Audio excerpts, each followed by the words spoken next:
ನಮಸ್ಕಾರ ಸ್ನೇಹಿತರೆ.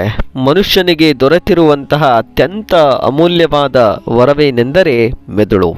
ಇದರಲ್ಲಿ ಅಚ್ಚರಿಯೊಂದು ಅಡಗಿದೆ. ನಾವು ವರ್ಷಗಳ ಹಿಂದಿನ ಒಂದು ಹಾಡನ್ನು ಕೇಳಿದಾಗ ಬಾಲ್ಯದ ನೆನಪು ತಕ್ಷಣ ಮೂಡಿ ಬರುತ್ತದೆ. ನಾವು ಒಂದು ಹಳೆಯ ಸ್ನೇಹಿತರನ್ನ ಮುಖವನ್ನು ನೋಡಿದಾಗ ಆ ದಿನದ ಸಂತೋಷ ದುಃಖಗಳು ಹೃದಯದಲ್ಲಿ ಮರಳಿ ಬರುತ್ತವೆ. ಹಾಗಿದ್ದರೆ ಪ್ರಶ್ನೆ ನಮಗೆ ಒಂದು ಕಾಡುತ್ತೆ, ಮೆದುಳು ಎಲ್ಲವನ್ನ ಹೇಗೆ ನೆನಪಿಟ್ಟುಕೊಳ್ಳುತ್ತದೆ ಹಾಗೂ ನಮ್ಮ ಜೀವನದಲ್ಲಿ ಪ್ರತಿಯೊಂದು ಅನುಭವ, ಪ್ರತಿಯೊಂದು ಮಾತು, ಪ್ರತಿಯೊಂದು ಭಾವನೆ, ಘಟನೆ ಎಲ್ಲವೂ ನಮ್ಮೊಳಗೆ ಹೇಗೆ ಉಳಿಯುತ್ತದೆ? ಇದು ಕೇವಲ ವಿಸ್ಮಯ ಅಥವಾ ಜಾದು ಅಲ್ಲ, ನಮ್ಮ ಮೆದುಳಿನ ಅಸಾಧ್ಯ ಶಕ್ತಿ. ಇದು ವಿಜ್ಞಾನವೂ ಆಧ್ಯಾತ್ಮವೂ ಒಟ್ಟಿಗೆ ಹೇಳುವ ಅದ್ಭುತ ಸತ್ಯ ಅಂತ ಹೇಳಿದ್ರೂ ತಪ್ಪಾಗೋದಿಲ್ಲ. ಹಾಗಿದ್ರೆ ಈ ಒಂದು ವಿಡಿಯೋದಲ್ಲಿ ನಮ್ಮ ಮೆದುಳಿನ ಶಕ್ತಿಯ ಬಗ್ಗೆ ಮಾಹಿತಿಯನ್ನು ನಾನು ನಿಮಗೆ ನೀಡ್ತೇನೆ. ಹಾಗಿದ್ರೆ ತಡ ಮಾಡೋದು ಬೇಡ. ನನ್ನ ಚಾನಲ್ ಇಷ್ಟ ಆದಲ್ಲಿ ಶೇರ್ ಮಾಡಿ, ಲೈಕ್ ಮಾಡಿ ಹಾಗೂ ಸಬ್ಸ್ಕ್ರೈಬನ್ನು ಮಾಡಿ. ಸಾವಿರಾರು ವರ್ಷಗಳ ಹಿಂದೆ ಋಷಿಗಳು, ತತ್ವಜ್ಞಾನಿಗಳು ಧ್ಯಾನದಲ್ಲಿ ಕುಳಿತುಕೊಂಡು ಮೆದುಳಿನ ಶಕ್ತಿಯನ್ನು ಅನುಭವಿಸ್ತಾ ಇದ್ರು. ಮನುಷ್ಯನೊಳಗೆ ವಿಶ್ವವೇ ಇದೆ ಅಂತ ಹೇಳ್ತಾ ಇದ್ರು. ಆದರೆ ವೈಜ್ಞಾನಿಕವು ಮುಂದೆ ಬಂದು ಅದೇ ಸಂಗತಿಗಳನ್ನು ಬೇರೆ ಭಾಷೆಯಲ್ಲಿ ವಿವರಣೆ ನೀಡಿತ್ತು. ಅನಿಮೇಷನ್ ನರಕೋಶಗಳ ಬೆಳಕು ಅಂತ ಕೂಡ ಹೇಳಲಾಗುತ್ತೆ. ಇಲ್ಲಿ ನಮ್ಮ ಮೆದುಳಿನ ತೂಕ 1.4 ಕಿಲೋ, ಆದರೆ ಇದರೊಳಗೆ 86 ಬಿಲಿಯನ್ ನರಕೋಶಗಳಿವೆ. ಪ್ರತಿ ನರಕೋಶವು ಸಾವಿರಾರು ಸಂಪರ್ಕಗಳನ್ನು ಮಾಡುತ್ತದೆ. ಒಟ್ಟಾರೆ 100 ಟ್ರಿಲಿಯನ್ಗಿಂತ ಹೆಚ್ಚು ಸಂಪರ್ಕಗಳನ್ನು ನಮ್ಮ ತಲೆಯೊಳಗೆ ನೆನಪಿಟ್ಟುಕೊಳ್ಳುತ್ತದೆ. ಅಂದರೆ ಒಂದು ಮೆದುಳು 20 ವ್ಯಾಟ್ ಬಲ್ಬ್ ಬೆಳಕುಗಳಷ್ಟು ಶಕ್ತಿ ನಿರಂತರವಾಗಿ ಉತ್ಪಾದನೆಯನ್ನು ಮಾಡುವಷ್ಟು.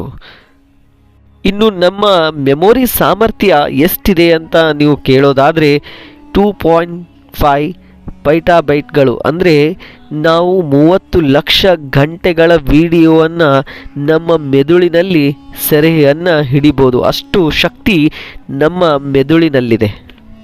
ಇಲ್ಲಿ ಇನ್ನೊಂದು ತಪ್ಪು ಕಲ್ಪನೆ ಏನಂತಂದರೆ ಮನುಷ್ಯನ ಮೆದುಳು 10% ಮಾತ್ರ ಬಳಸ್ತಾನೆ ಅಂತ ಹೇಳಲಾಗುತ್ತೆ.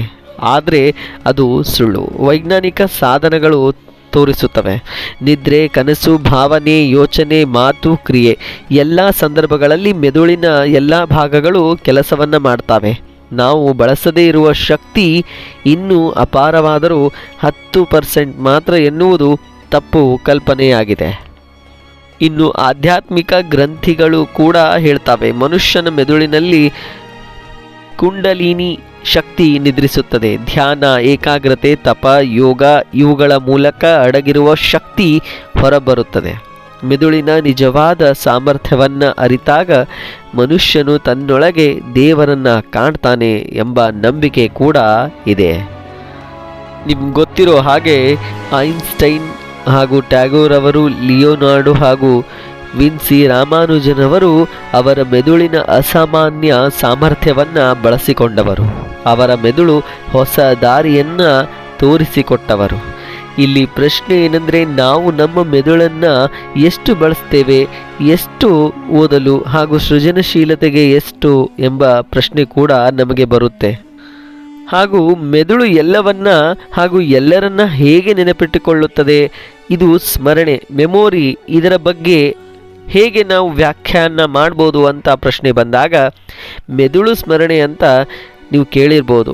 ನಮ್ಮ ಮೆದುಳಿನ ಒಂದು ಜೀವಂತ ಹಾರ್ಡ್ ಡಿಸ್ಕ್ ಇದ್ದ ಹಾಗೆ ನಮ್ಮ ಮೆದುಳು ಇರುತ್ತೆ. ಪ್ರತಿಯೊಂದು ಅನುಭವ, ಮಾತು, ಮುಖ, ಶಬ್ದ ಎಲ್ಲವನ್ನ ಮೆದುಳಿನಲ್ಲೇ ವಿದ್ಯುತ್ ರಾಸಾಯನಿಕ ಗುರುತು ಆಗಿ ಉಳಿದುಕೊಳ್ಳುತ್ತದೆ. ಹಿಪೋಕ್ಯಾಂಪಸ್ ಎಂಬ ಒಂದು ಭಾಗ ಹೊಸ ಸ್ಮರಣೆಯನ್ನು ದಾಖಲಿಸಿಕೊಳ್ಳುತ್ತೆ.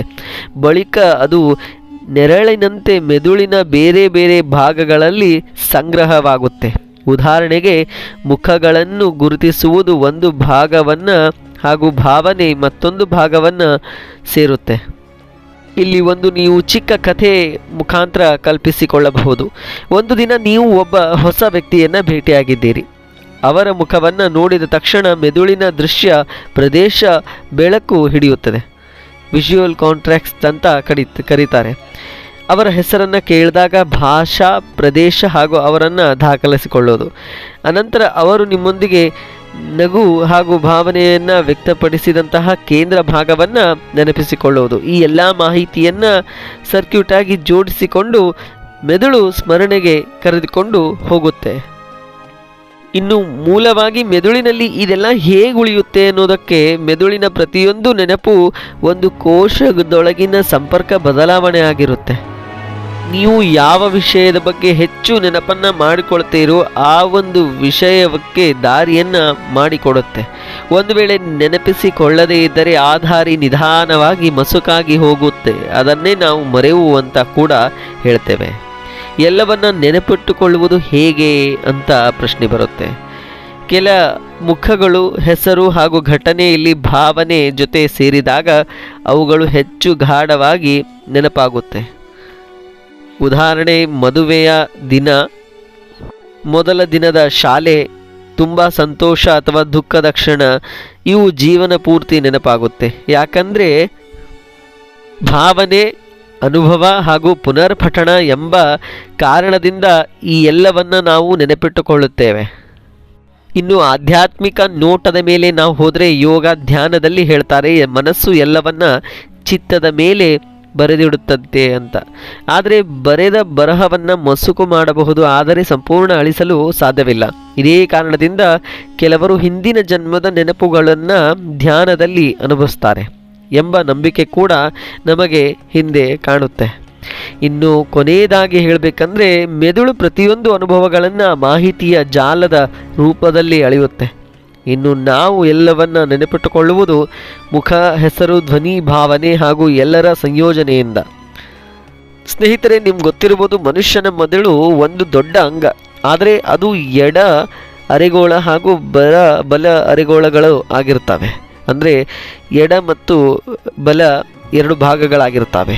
ಇವುಗಳು ಸಂಪರ್ಕ ಸೇತುವೆ ಥರ ಕೆಲಸ ಮಾಡ್ತವೆ. ಹಾಗಿದ್ರೆ ಯಾವ ಕೆಲಸ ಮಾಡ್ತವೆ ಅಂತ ನೋಡೋದಾದರೆ, ಲೆಫ್ಟ್ ಬ್ರೈನ್ ಅಂದರೆ ಎಡ ಮೆದುಳಿನ ಕೆಲಸ ಏನಂತ ಅಂದರೆ ಭಾಷೆ ಮತ್ತು ಮಾತು, ಪದಗಳನ್ನು ಅರ್ಥ ಮಾಡಿಕೊಳ್ಳೋದು ಹಾಗೂ ಓದು ಬರಹ ವ್ಯಾಕರಣವನ್ನು ನೀಡೋದು ಹಾಗೂ ತರ್ಕಬದ್ಧವಾಗಿ ಮಾತನಾಡುವುದು ಹಾಗೂ ಗಣಿತ ಮತ್ತು ತರ್ಕ, ಲೆಕ್ಕಾಚಾರ, ಗಣಿತದ ಸಮಸ್ಯೆಗಳನ್ನು ಪರಿಹರಿಸುವುದು, ವೈಜ್ಞಾನಿಕ ಚಿಂತನೆ, ನಿಯಮಗಳನ್ನು ಅನುಸರಿಸುವುದು, ವಿಶ್ಲೇಷಣೆ, ಸಣ್ಣ ಪುಟ್ಟ ಅಂಶಗಳ ಬಗ್ಗೆ ಪ್ರತ್ಯೇಕವಾಗಿ ತಿಳಿದುಕೊಳ್ಳುವುದು, ಕ್ರಮಬದ್ಧವಾದ ಯೋಚನೆಯನ್ನು ಮಾಡೋದು ಎಡ ಮೆದುಳಿನ ವಿಶೇಷವಾಗಿರುತ್ತೆ. ಇನ್ನು ತರ್ಕ ಮತ್ತು ಜ್ಞಾನ ಕೇಂದ್ರ ಅಂತ ಕೂಡ ಎಡ ಮೆದುಳಿಗೆ ಕರೀತಾರೆ. ಇನ್ನು ಬಲ ಮೆದುಳು, ರೈಟ್ ಬ್ರೈನ್ ಏನು ಕೆಲಸ ಮಾಡುತ್ತೆ ಅಂತ ನೋಡೋದಾದರೆ, ಇದು ಒಂಥರ ಮನುಷ್ಯನ ಕಲಾತ್ಮಕ ಸೃಜನಶೀಲತೆಯ ಒಂದು ಕೇಂದ್ರ ಬಿಂದು ಆಗಿರುತ್ತೆ. ಸಂಗೀತ, ಚಿತ್ರಕಲೆ, ಕಾವ್ಯ, ಕಲ್ಪನೆ, ವಿನ್ಯಾಸ, ಸೃಜನಶೀಲತೆ, ಆಲೋಚನೆ ಎಲ್ಲವೂ ಕೂಡ ಬಲಮೆದುಳು ಪಡೆದುಕೊಂಡಿರುತ್ತೆ. ಭಾಷೆಯ ಹಾಗೂ ಭಾವನೆಯ ಮಾನಸಿಕ ಸ್ಥಿತಿ ಹಾಗೂ ಅರ್ಥ ಮಾಡಿಕೊಳ್ಳುವುದು ಮುಖಭಾವ, ಧ್ವನಿಸುರ, ಶಾರೀರ ಭಾಷೆ ಹಿಡಿತವನ್ನು ತೆಗೆದುಕೊಳ್ಳುತ್ತೆ. ಇನ್ನು ಸಂಪೂರ್ಣ ಚಿತ್ರಣ, ವಿಷಯಗಳನ್ನು ಒಟ್ಟಾಗಿ ನೋಡುವುದು, ದೃಶ್ಯ ನೆನಪು, ಬಣ್ಣಗಳು, ಆಕಾರ, ಈ ಎಲ್ಲ ಗುರುತಿಸುವಿಕೆ ಮಾಡೋದು ಈ ಬಲ ಮೆದುಳಾಗಿರುತ್ತೆ. ಕಲೆ ಮತ್ತು ಭಾವನೆಗಳ ಕೇಂದ್ರ ಅಂತ ಕರೀತಾರೆ. ಇನ್ನು ಎರಡೂ ಸೇರಿ ಮಾಡುವ ಕೆಲಸ ಕೂಡ ಅಷ್ಟೇ ಮುಖ್ಯವಾಗಿರುತ್ತೆ. ಮಾತನಾಡುವಾಗ ಎಡ ಮೆದುಳು ಪದಗಳನ್ನು ಆರಿಸಿದರೆ ಬಲ ಮೆದುಳು ಧ್ವನಿಯ ಭಾವನೆಯನ್ನು ನೀಡುತ್ತೆ. ಇನ್ನು ಹಾಡು ಹಾಡುವಾಗ ಬಲ ಮೆದುಳು ರಾಗವನ್ನು ಹಿಡಿಯುತ್ತೆ, ಎಡ ಮೆದುಳು ಪದಗಳನ್ನು ನೆನಪಿಸಿಕೊಳ್ಳುತ್ತೆ. ಇನ್ನು ಸಮಸ್ಯೆ ಪರಿಹರಿಸುವಾಗ ಎಡ ಮೆದುಳು ತರ್ಕ ಬಳಸಿದರೆ ಬಲ ಮೆದುಳು ಹೊಸ ಆಲೋಚನೆಗಳನ್ನು ತರುತ್ತೆ. ಇನ್ನು ಆಟವನ್ನು ಆಡುವಾಗ ಬಲಮೆದುಳು ಚಲನೆ ದೃಶ್ಯವನ್ನು ನಿಯಂತ್ರಿಸಿದರೆ ಎಡಮೆದುಳು ನಿಯಮಗಳನ್ನು ಅರ್ಥ ಮಾಡಿಕೊಳ್ಳುತ್ತೆ. ಸ್ನೇಹಿತರೆ, ಒಟ್ಟಿನಲ್ಲಿ ಮೆದುಳಿನ ಸ್ಮರಣೆ ಅಂತ ನಾವು ನೋಡೋದಾದರೆ ಕೇವಲ ಘಟನೆಗಳನ್ನು ಹಿಡಿದಿರುವ ಶಕ್ತಿಯಲ್ಲ, ಅದು ನಮ್ಮ ಜೀವನದ ಪ್ರತಿಯೊಂದು ಕ್ಷಣವನ್ನು ಅಚ್ಚುಕಟ್ಟಾದ ನಿಯಮ ಹಾಗೂ ದಾಖಲಾತಿ, ಮುಖ, ಶಬ್ದ, ನಗು, ಕಣ್ಣೀರು ಇವೆಲ್ಲವನ್ನು ನರಕೋಶಗಳ ಜಾಲದಲ್ಲಿ ಜ್ಯೋತಿಯಾಗಿ ಹೊಳೆಯಿಸುತ್ತೆ. ಇನ್ನು ನಾವು ನೆನಪಿಟ್ಟುಕೊಳ್ಳುವಷ್ಟು ಅವು ಬಲವಾಗಿರುತ್ತೆ, ಮರೆತಷ್ಟು ನಿಧಾನವಾಗಿ ಮಸುಕಾಗಿ ಹೋಗುತ್ತೆ, ಅಂದರೆ ಕಾಣದಂತೆ ಮಾಯವಾಗುತ್ತೆ. ಆದರೆ ಒಂದು ಮಾತ್ರ ಸತ್ಯ, ಮೆದುಳು ಯಾವುದನ್ನು ಸಂಪೂರ್ಣವಾಗಿ ಅಳಿಸೋದಿಲ್ಲ. ನಮ್ಮೊಳಗೆ ಪ್ರತಿಯೊಂದು ಅನುಭವದ ಗುರುತು ಉಳಿದಿರುತ್ತೆ. ಅದರರ್ಥ ನಿಮ್ಮ ಜೀವನವೇ ಒಂದು ಖಜಾನೆ, ನಿಮ್ಮ ಮೆದುಳೇ ಅದರ ಸಂಗ್ರಹಾಲಯ. ಹೀಗಾಗಿ ಪ್ರತಿಯೊಂದು ಕ್ಷಣವನ್ನು ಅರ್ಥಪೂರ್ಣವಾಗಿ ಬದುಕಿ, ಪ್ರತಿಯೊಂದು ಅನುಭವಗಳನ್ನು ಗೌರವಿಸಿ. ಯಾಕಂದರೆ ನೀವು ಬದುಕುವ ಪ್ರತಿದಿನ, ನಿಮ್ಮ ಸಂಗ್ರಹಿಸುವ ಪ್ರತಿಯೊಂದು ನೆನಪು ನಿಮ್ಮನ್ನು ನೀವು ಎಂಬುವಂತೆ ರೂಪಿಸುವುದು ಮೆದುಳು ಅಂತ ಹೇಳ್ಬೋದು. ಇದು ಮೆದುಳಿಗೆ ಸಂಬಂಧಪಟ್ಟಂತಹ ಮಾಹಿತಿಯಾಗಿದೆ. ಮುಂದಿನ ವಿಡಿಯೋದಲ್ಲಿ ಹೊಸ ಮಾಹಿತಿ ಜೊತೆಗೆ ನಾವು ಮತ್ತೆ ಸಿಗೋಣ. ಧನ್ಯವಾದಗಳು.